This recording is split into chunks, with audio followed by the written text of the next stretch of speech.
Suivez le journal de 20 heures avec G6.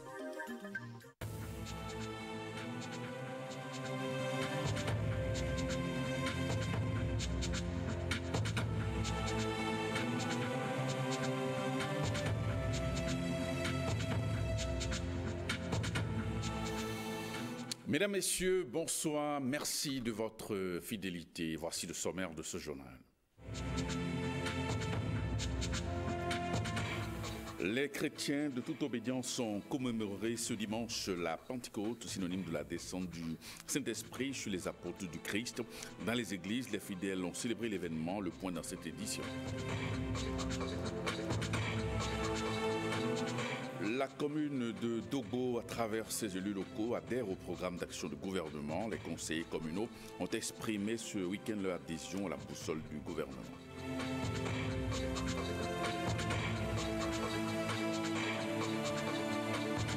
Les séries scientifiques, notamment la C, apparaissent comme la chasse gardée des élèves de sexe masculin, mais la tendance est sur le point d'être inversée. Les filles s'intéressent de plus en plus à cette série.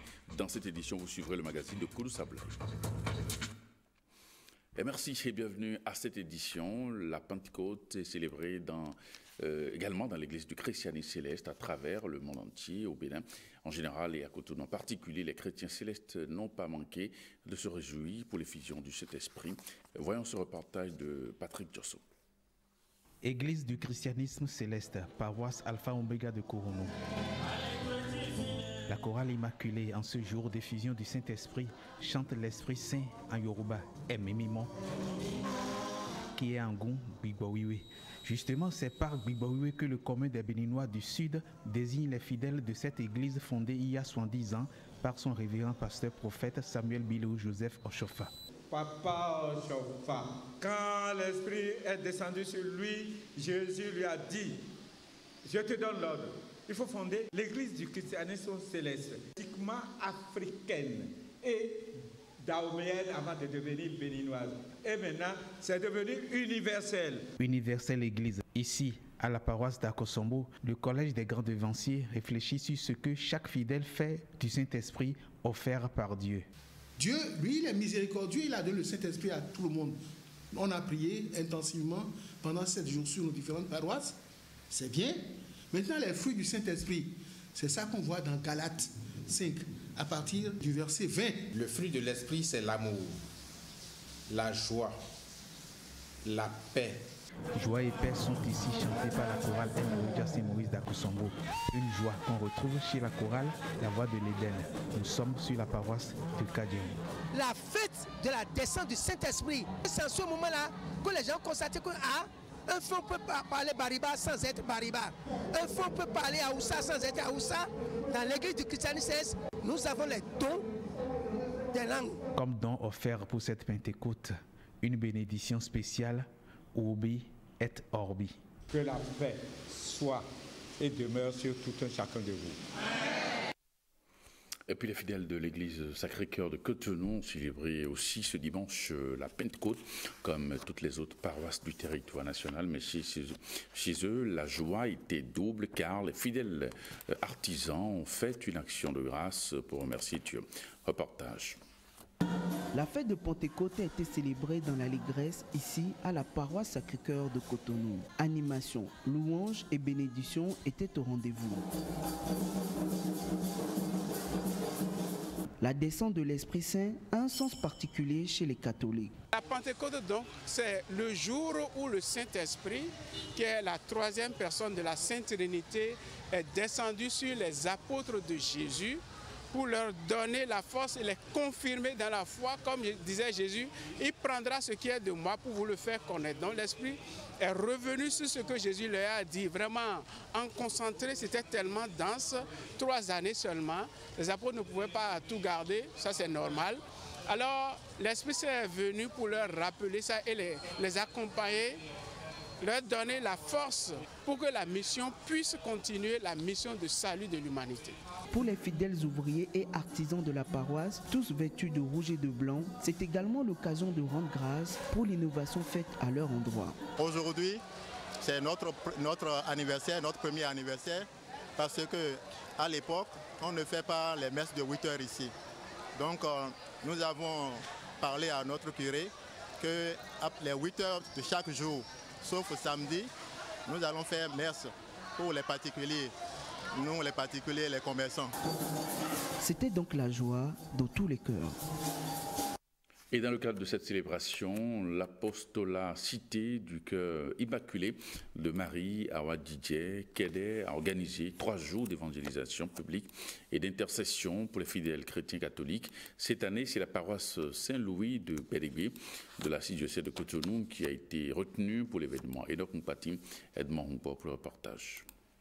Une messe en l'honneur de l'Esprit Saint et en mémoire de la pastorale du Père Florent Colladé Nascimento pour mettre un terme à 3 jours d'évangélisation publique et d'intercession.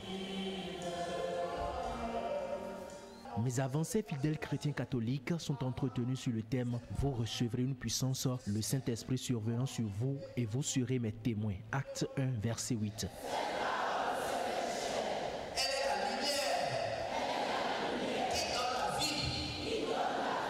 3 jours d'intenses prières d'adoration, de louanges et surtout d'enseignements sur les bienfaits de l'Esprit Saint. S'ils ne sont pas des points d'interrogation à travers notre être, notre manière d'être chrétien, à travers notre manière de vivre, de parler, de nous exprimer, notre manière de regarder, jusqu'à ce que les autres se posent la question, mais d'où est-ce qu'ils tirent cette manière de vivre là? Pour qu'en posant ces questions, ils puissent se retrouver dans l'église comme nous. Mais Dieu se révèle dans sa toute-puissance à partir de son pardon. L'Esprit Saint, convoqué et invoqué durant ces 3 jours, s'est aussi manifesté à travers des délivrances et des témoignages. L'Esprit Saint était au rendez-vous. Les chrétiens mettent l'Esprit Saint de côté et prient sans lui. Sans l'Esprit Saint, vous ne pouvez rien. Dieu même ne l'a jamais écarté. D'ailleurs, il est un avec le Père et le Fils. En attendant l'année prochaine, pour une autre édition, l'Esprit Saint va continuer ses œuvres dans les églises. Une célébration qui intervient 50 jours après Pâques, mais quelle signification donne-t-on à cette manifestation? Comment s'apprêter pour recevoir les dons du Saint-Esprit? Élément de réponse dans ce magazine de Précieux Aquaronou et d'Edmond Humbo. Le Saint-Esprit est là. Chaque année, les chrétiens du monde entier s'unissent pour célébrer la Pentecôte, symbole de la manifestation du Saint-Esprit sur les apôtres de Jésus-Christ. C'est une célébration déjà qui historiquement est d'abord juive, parce que les Juifs célébraient le jour où Moïse a reçu l'Alliance. Ils appellent ça Shavuot. Et ça se célèbre toujours 50 jours après la Pâque juive. Progressivement, ils ont commencé par aussi célébrer la fête de l'agriculture, dont la fête de la moisson. Et c'est ça que les Juifs ont célébré jusqu'à l'arrivée de Jésus-Christ. Et à partir de la mort et de la résurrection de Jésus-Christ, eh bien, Jésus qui a promis l'Esprit Saint à ses disciples, a envoyé l'Esprit Saint aux disciples et l'Esprit est venu le jour de la Pentecôte. Donc cela veut dire simplement que la fête de la Pentecôte, c'est la fête de la descente du Saint-Esprit sur les apôtres et sur chacune et chacun de nous. Une période d'intense prière et de joie qui permet aux fidèles qui se sont préparés de recevoir les dons de l'Esprit Saint. Pour les chrétiens célestes, nous avons une semaine d'intense prière. Et pendant cette semaine d'intense prière, nous prions, nous invoquons l'Esprit, nous demandons les différents dons, puisque chacun de nous en lui a un don. Et c'est pendant cette semaine, quand nous prions, que ces dons se réveillent en nous. Et à l'autre, on a donné le don de la prédication, à l'autre, on a donné le don de la sagesse, à l'autre, on a donné le don de la vision. Et ensemble, nous allons mettre ensemble tous ces dons pour œuvrer pour l'avancement de l'œuvre de Dieu. Le Saint-Esprit transforme les vies, apporte un nouveau souffle, celui de la paix. Si le Saint-Esprit n'était pas venu, nous ne serions pas ce que nous sommes parce que nous ne pourrions pas vivre la vie de Dieu en nous. Selon ce qu'il est écrit dans Actes des Apôtres chapitre 1 verset 8, la Bible dit, Jésus dit à ses disciples, voilà maintenant je vais partir, je vais vous envoyer le Saint-Esprit et vous serez mes témoins sur toute la terre. Donc un chrétien sans le Saint-Esprit, quoique vivant, il est déjà mort. La Pentecôte conclut le temps pascal. Elle donne à l'Église les prémices de sa mission, annoncer la bonne nouvelle de la résurrection du Christ à toutes les nations.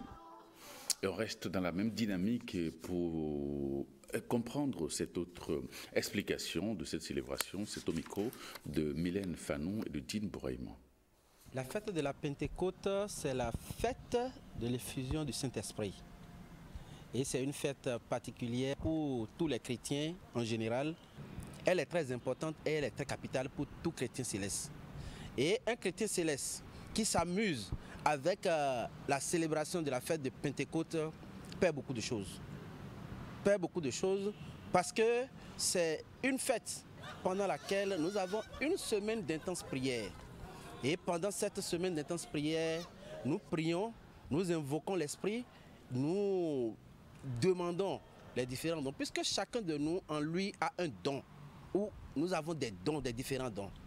Et c'est pendant cette semaine, quand nous prions, que ces dons se réveillent en nous. Et à l'autre, on a donné le don de la prédication, à l'autre, on a donné le don de la sagesse, à l'autre, on a donné le don de la vision. Et ensemble, nous allons mettre ensemble tous ces dons pour œuvrer pour l'avancement de l'œuvre de Dieu.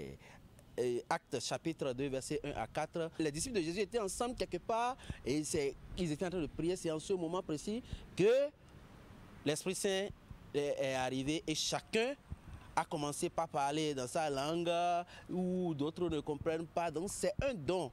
Qui veut n'est pas visé ou qui veut n'a pas tel ou tel don. Mais c'est une grâce que Dieu nous accorde pour accomplir une mission sur la terre, pour accomplir une mission dans l'Église. Politique à présent, les conseils communaux de Dogbo, département du Koufo, soutiennent le programme d'action du gouvernement. Alors, ils l'ont fait savoir ce week-end à l'arrondissement de Tota en présence des populations. Elles sont aussi engagées pour le développement de leur commune. Henri Fachinon et Varison pour le reportage. Le quinquennat passé, les conseillers communaux de la commune de Dogbo ont eu le sentiment d'avoir été oubliés. Cette fois-ci, avec le régime du nouveau départ, tous, comme un seul homme, ils ont décidé de soutenir le président de la République avec son projet politique et le programme d'action de son gouvernement. Voilà qui explique leur présence ici à Dogbo dans un exercice de démonstration d'appartenance au pouvoir en place. Population de Dogbo, nous nous retrouvons pour dire haut et fort notre soutien au PAG du président de la République, son Excellence Patrice Atadas Guillaume Talon. Afin de parvenir à la réalisation de cet ambitieux programme, il est important que nous nous débarrassions de toute considération subjective et partisane pour apporter notre soutien dans sa phase pratique dans l'intérêt supérieur de la nation. Nous, conseillers élus FCBE de la commune de Dogbo, fidèles aux options de l'honorable David Gbangba, décidons solennellement, à partir de ce jour, samedi 3 juin 2017, de soutenir le programme d'action du gouvernement du président Patrice Talon. Les 10 conseillers FCBE et partisans d'Adjavon sont désormais dans les rangs pour le soutien du PAG. Réunir autant de contradictions politiques pour une même cause relève ici à Dogbo d'une prouesse. Et tous s'accordent à dire que l'artisan de cette unité est bien Magloire Agossou, le représentant des forces réunies pour Patrice Talon. Nous sommes réunis ici pour le bonheur de Dogbo et non pour une division. Nous invitons tout le monde, sans exception, sans parti pris, à se joindre à nous pour qu'on aille en avant. Il s'agit de Dogbo et non d'un individu. À Dogbo, on pense désormais qu'avec cette unité, la commune ne passera pas inaperçue dans la mise en œuvre du PAG et du projet politique du président de la République du Bénin. Et puis une caravane de soutien et une séance d'explication ont été faites à Azové pour mieux informer la population, occasion saisie par les leaders du nouveau départ pour annoncer officiellement la mise sur pied très prochaine d'un nouveau parti qui sera dénommé Nouvelle Dynamique pour la démocratie et le progrès. Aurel Aplogan et Mérida Coinsoton. Leaders et membres des mouvements du nouveau départ du département du Koufo dans les rues à Azové. C'est une caravane pour exprimer leur satisfaction face au programme d'action du gouvernement PAG. Point de chute de la caravane, un hôtel de la place pour décortiquer davantage le PAG aux populations. Si le département vit actuellement l'heure de l'effectivité du projet de bitumage de la route commun Lokossa-Dogo-Kolodo, en cours de la finalisation, il faut noter aussi que la phase 1 de la boucle du Koufo est en train d'être achevée. Tous ensemble, nous clamons notre soutien au PAG, car ici, c'est chez Patrice Talon. Pour mieux accompagner les actions du gouvernement, les leaders et membres des différents mouvements du nouveau départ du Koufo veulent s'unir au sein d'un creuset politique avec ceux des autres départements du pays. L'occasion a été donc saisie pour informer les uns et les autres que très prochainement, la NDP, Nouvelle Dynamique pour la démocratie et le progrès, verra le jour. La Nouvelle Dynamique pour la démocratie et le progrès fait son congrès le samedi 10 juin 2017 au Palais des Congrès de Cotonou, à la salle rouge. Au-delà du soutien aux actions du gouvernement, la NDP entend porter la voix des populations du Koufo et de tous les autres départements du pays, leurs différentes doléances et attentes auprès du président Talon pour la réalisation des œuvres de développement dans les différentes communes, les différents départements et pour le rayonnement du Bénin. Elle apparaît aujourd'hui comme un fantôme pour les élèves. La série C accueille très peu d'élèves au Bénin au profit d'autres séries, notamment la B, la A ou la G. L'effectif dans les classes de terminale C dépasse rarement 10 élèves et parfois on n'y trouve aucune fille. C'est un mythe que Chérifat et Chelsea ont brisé. Elles sont en terminale C dans 2 différentes écoles à Cotonou et plus elles sont parmi les premières de la classe. Koudou Sabla et Dine Bohéman les ont rencontrées et voici donc le reportage. Confiante dans le regard, mais aussi solide dans la tête. Chérifat, 15 ans révolu, et Chelsea, 16 ans, 2 oiseaux rares. Elles sont en classe de terminale C. Chérifat est ici en pleine séance de répétition, à 2 semaines de l'examen du baccalauréat. Elle est classée en série C après sa brillante réussite au brevet d'études du premier cycle avec une note de 20 sur 20 en mathématiques. Et c'est après qu'elle découvre sa passion pour les maths. C'était la curiosité qui me poussait à aller en série C. Bon, qu'est-ce qui se passe là au point où tout le monde fuit, personne ne veut y aller? Et bon, j'ai décidé comme ça. Et au fur et à mesure, j'ai constaté que j'aimais beaucoup les mathématiques. Ça, c'est une particularité chez moi, j'aime les mathématiques. Donc, mon amour pour les maths. Et en plus, dès que j'ai eu le BPC, naturellement, on m'a classé en série C. Chelsea, première de sa classe, a également bloqué le compteur en mathématiques à l'examen du BEPC. En terminale C, la concurrence est rude avec ses 5 autres camarades de classe. Mais Chelsea reste indétrônable. J'ai tout fait depuis la première, mais elle résiste toujours. Elle est toujours ma première. Donc, je la considère comme mon supérieur. J'aime travailler seul, j'aime les recherches, j'aime la science. Voilà pourquoi j'ai décidé de faire la science. Pour Chérifat, classée 2e, la première place reste un défi. La future bachelière ne compte pas lâcher. Je les relève à chaque fois.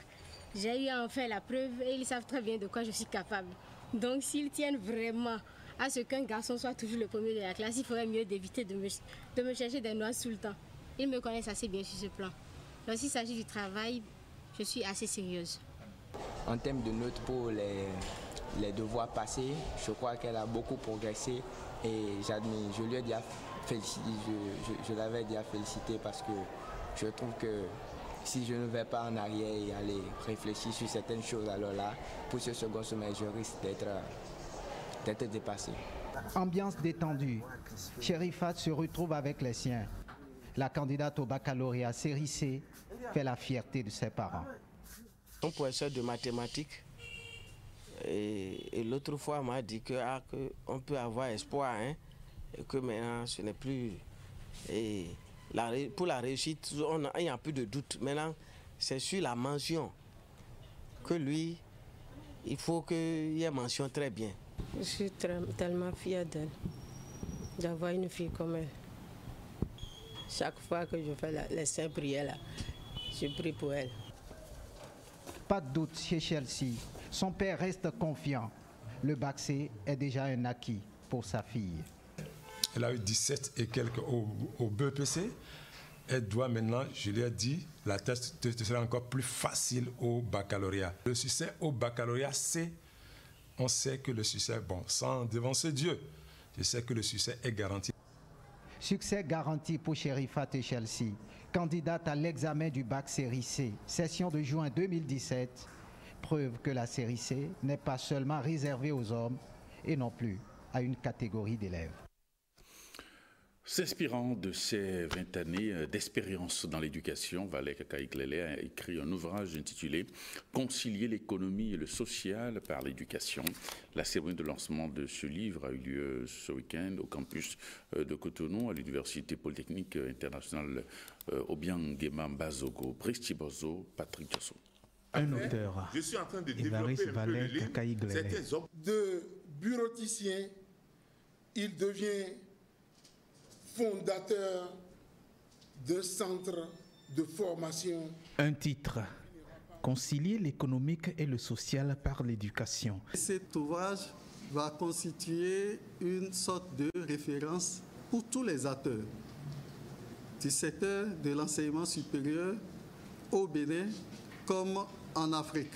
Il apprend aux étudiants comment procéder au sortir de l'université pour que leur jeunesse ne soit pas détruite par le fléau du chômage. À partir de cette salle à Cotonou, ce lancement a été exceptionnellement suivi par étudiants et enseignants dans les salles de visioconférence des sites l'UPI-ONM, entendez, Université Polytechnique Internationale Dr Obiang-Nguema Mbazogo, Agnès Dabomey au centre Bénin, de Parakou au nord Bénin et de Porte-Novo, la capitale. Avec ce que vous voyez sous cette forme de visioconférence, toutes les écoles privées, surtout en l'occurrence les écoles membres du patronat, peuvent accéder directement à ce système visioconférence. Et nous aurons un seul professeur. Lorsque un livre paraît, c'est le monde des ténèbres qui recule. Ce sont les frontières qui disparaissent. Lorsqu'on veut cacher quelque chose aux Africains, il faut le mettre dans un livre. Je voudrais vous inviter à démentir ceux qui ont dit ça. L'ouvrage présenté devant un aréopage de personnalités sera gracieusement et gratuitement offert aux apprenants désireux de se réconcilier avec la bonne lecture. Parakou dispose désormais d'une boutique de produits textiles 100% coton. La société Topessarl de Dame Hortense Damata a ouvert une boutique à cet effet pour la vente des produits de linge de maison. Suivez ce public reportage que nous proposent Nestor Sela et Giscard Povy. Après Cotonou, la société Topessarl d'Hortense Damata ouvre ses portes à la clientèle de Parakou. Votre boutique des articles 100% coton est désormais ici avec une gamme variée de produits textiles. Ici, nous avons des articles 100% coton. Vous allez trouver des draps de lit, les ensembles, les draps housses, les draps simples, 2 places, 3 places, 1 place. Nous avons les tricots, les maillots de corps. Nous avons les chaussettes, les pyjamas, les robes de nuit, les serviettes et autres linges 100% coton. Les tapis de bain pour les hôtels, les chaussettes pour hommes, les gants, les mouchoirs. Il y en a pour toutes les bourses. Des articles haut de gamme avec des prix étudiés pour satisfaire la clientèle. J'invite toute la population de Parakou et environ de visiter la boutique. Bons articles à moindre coût et c'est pour toutes les bourses, 100% coton.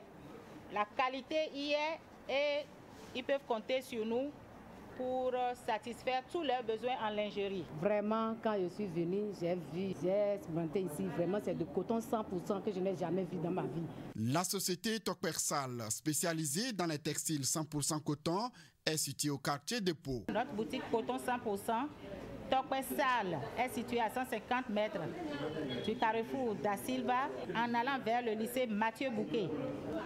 Nous sommes dans le coton 100% parce que nous sommes dans un pays chaud. Donc le coton 100% permet de mieux se sentir dans sa peau. Nous invitons les Paraquois à venir massivement découvrir les maillots de corps, les serviettes, les pyjamas, les caleçons, les chaussettes, les gants de toilette, les draps de lit et tout ce qui concerne les linges de maison. Les tapis pour les hôtels, nous les invitons aussi parce que nous avons les serviettes d'hôtel, les tapis de bain. Un service de qualité désormais à portée de main pour tous vos besoins en linge de maison. Et puis une équipe du conseil municipal de Porto Novo, conduite par le maire de la ville, à faire le tour de certains quartiers justant la lagune de la capitale. Une inspection dans la perspective du lancement du projet d'aménagement de la berge lagunaire de Porto Novo. Emilienne Fayomi et Enoch Adandé. Emmanuel Zossou, maire de Porto Novo, à la tête d'une équipe du conseil municipal, sillonne les quartiers justant la lagune dans le 1er arrondissement. Une visite des chantiers en cours de la ville devenue une tradition depuis le début de l'année. L'aménagement de la berge lagunaire, un projet phare du conseil municipal, attend un financement de près de 6 milliards de francs CFA de l'Agence française de développement. Ça ne sert à rien d'avoir la promenade le long de la lagune et que les populations n'aient pas la possibilité d'aller vers cette promenade-là. Donc, comme vous l'avez remarqué, il y a eu beaucoup de voies perpendiculaires à la promenade-là. Donc, c'est ces voies qu'on a essayé de visiter. Et au retour, maintenant, nous allons essayer de voir les plus prioritaires et voir par où on peut commencer. La visite de l'équipe du conseil municipal s'est soldée par ce constat. C'est des voies qui sont vraiment insalubres. Je voudrais demander aux populations de vraiment nous aider à ne plus jeter les ordures sur ces voies dans l'eau de ruissellement, parce que c'est tout ça qui cause les problèmes que nous avons au niveau de la lagune. En attendant l'aménagement de la berge lagunaire, les autorités de la ville voudraient donc compter sur le changement de comportement de ces actuels riverains. Cela pourrait constituer de bons points pour le conseil municipal lors de la défense du dossier devant les bailleurs. Restons à Porto Novo où les spécialistes de la beauté se donnent plus de visibilité. Alors ils viennent de lancer sur le web le portail numérique de leur réseau, un projet soutenu par le conseil municipal de la ville. Emilienne Fayomi, Patrick Imavo. Des spécialistes de la beauté venus massivement assister à une première de la fêtière. Sous la houlette du conseil municipal de Porto Novo, des coiffeurs, esthéticiens professionnels de la ville lancent officiellement le portail numérique du réseau des spécialistes de la beauté. Une banque de données via le web pour renseigner le visiteur sur la diversité des métiers du réseau, sur les talents de ceux ou celles qui l'animent, et la liste n'est pas exhaustive. Si nous allons suivre des années sur des années des formations dans le métier de la beauté et être cachés à la lumière du 21e siècle, ni vu ni connu, cela ne servira absolument à rien. Pour le conseil municipal de Porto Novo qui caresse le rêve de faire de la cité de Ainovi une ville intelligente, l'avènement du portail numérique du réseau est le bienvenu. À travers ce projet, nous voulons que notre ville, capitale du Bénin de surcroît, soit une ville connectée où modernité technologique est droit de cité dans tous les secteurs d'activité humaine. Le réseau est une association de plus de 400 professionnels artisans spécialistes de la beauté, capables d'influencer le développement économique de Porto Novo, pensent les autorités de la ville. Eh bien, ce journal se referme. Merci pour votre fidélité. Vous pouvez retrouver cette édition sur notre plateforme www.ortb.bj. Merci pour votre fidélité et bonne fête de Pentecôte à toutes et à tous. Et à très bientôt.